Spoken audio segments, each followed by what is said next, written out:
disiplinadong individual na naglilingkod ng tapat sa pamalang ito. Kaya mo, Panginoon, na bigyan sila ng kalakasan. At sa nalalagay nilang mga panahon na pag-stay dito sa aming pamantasan, especially sa kanilang pag-o-ordaining ay patuloy mo silang pagkalooban ng lakas, ng kapag ng isip, puso, pananampalataya. We encourage you to join the Philippine Army. So we have this year, we will be having almost 1,000 na quota for officers. Kaya nililipas namin ng school para ma-inform sila before ang quota lang almost 6,000. So last year, 2022 and this year, nasa 1,000 na quota.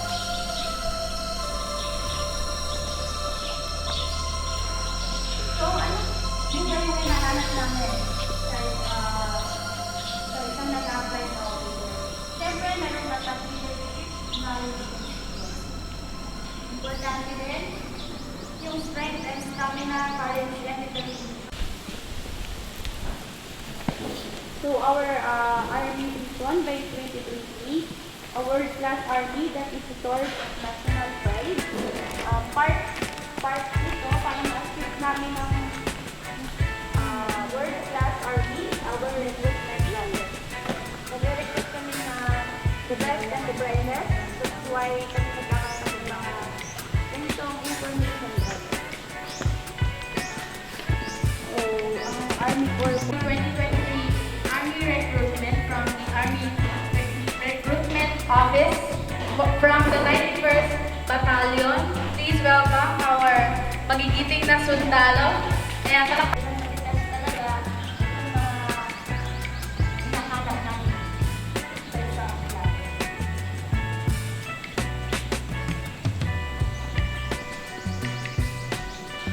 What can the Army offer?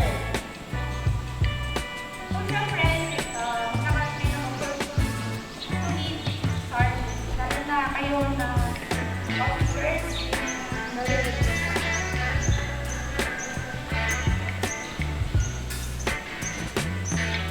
So, for the pay and allowances,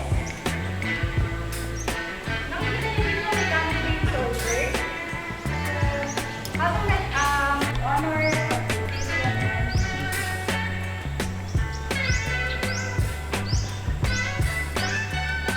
so as a noble,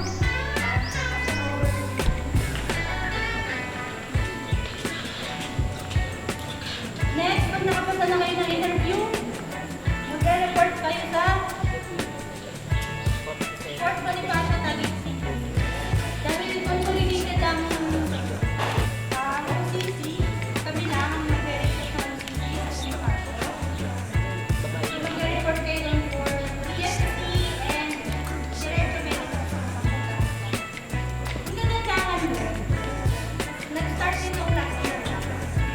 Libre yung pagkain. The whole duration ng PFT, ng medical nyo, libre pagkain, libre yung gown.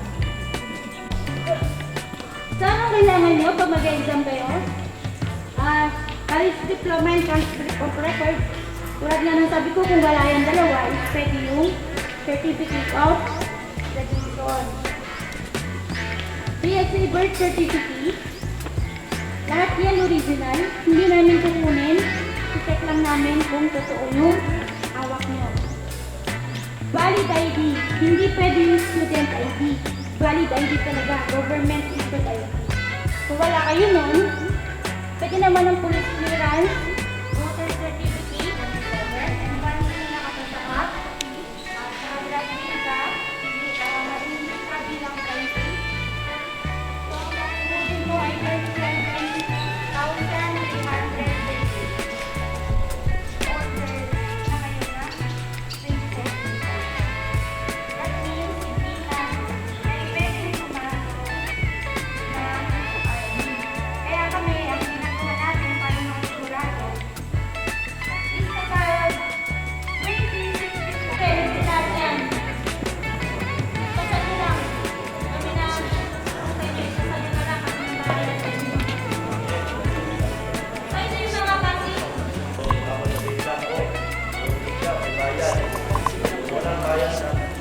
Army lang, ang PRP lang ang nagpapa-exam na libre, walang bayad. Other agency, meron mga bayad, district, mga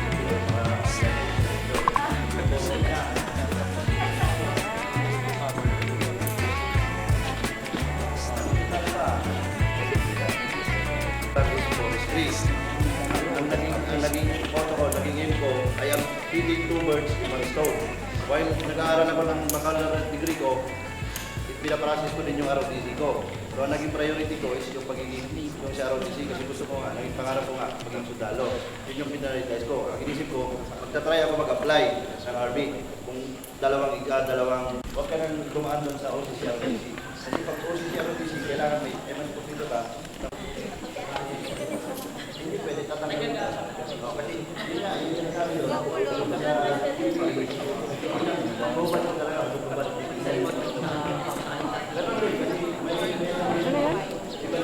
Nato. Nawalan po siya ng pagkakataon para Ano mo sa kanya?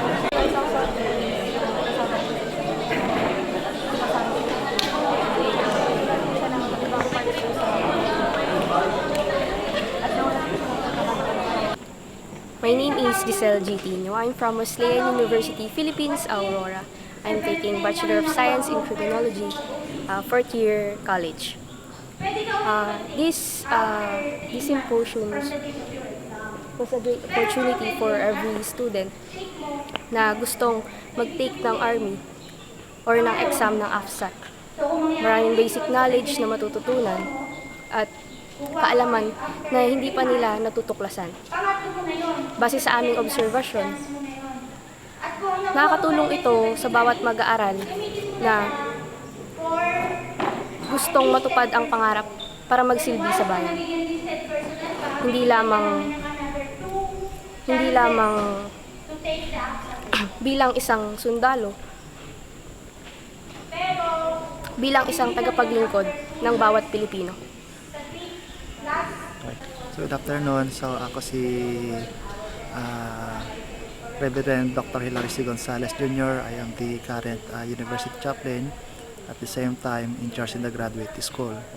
So, itong activity nito sa hapon nito ay napakaganda dahil nabibigyan ngayon ng chance yung ating mga graduate sa criminology students, lalo itong mga graduating, and of course the other courses, na magkaroon sila ng ibang pathway just in case they cannot pursue their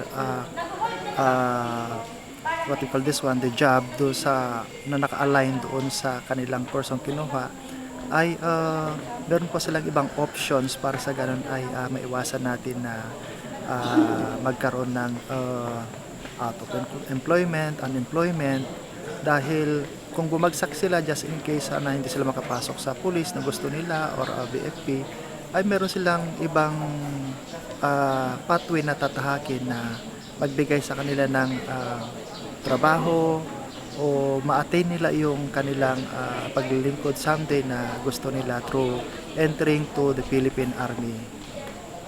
Marami na tayo narinig na kahit wala sa evento, marami na mamatay.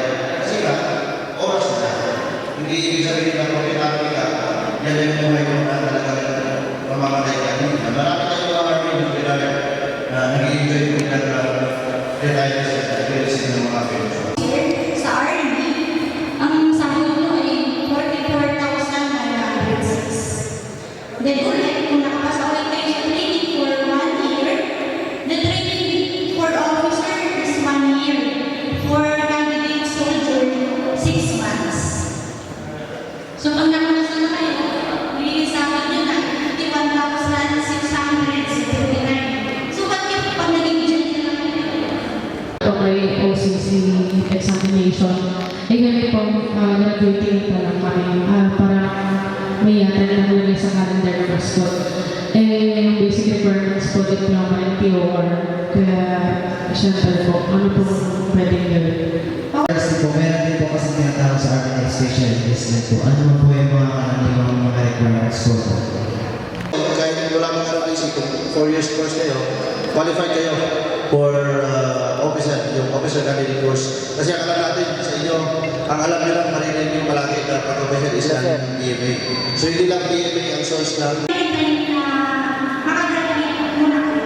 Kasi every year naman is ganito na rin yung ginagawa namin. Nag-iikot kami para hindi kami pupunta ng Manila. So sa Manila pala, meron kami itong fixed testing na tinatawag. So meron kang mga bawasan ko dito para sa mga healthcare benefits. So nag-relate siya ko ang monthly net pay ko na inuwi is nakukuha is nasa 65,000 monthly. So yun, nalagpunod sa atin. Yun naman yun. So nasa inyo, every year pala i-encourage kayo na to serve our country. Just try it. Kasi wala nang wala ka try. Wala yun, pagkayo ulit sa inyo nasa pagiging economy. Just like sa dead cover.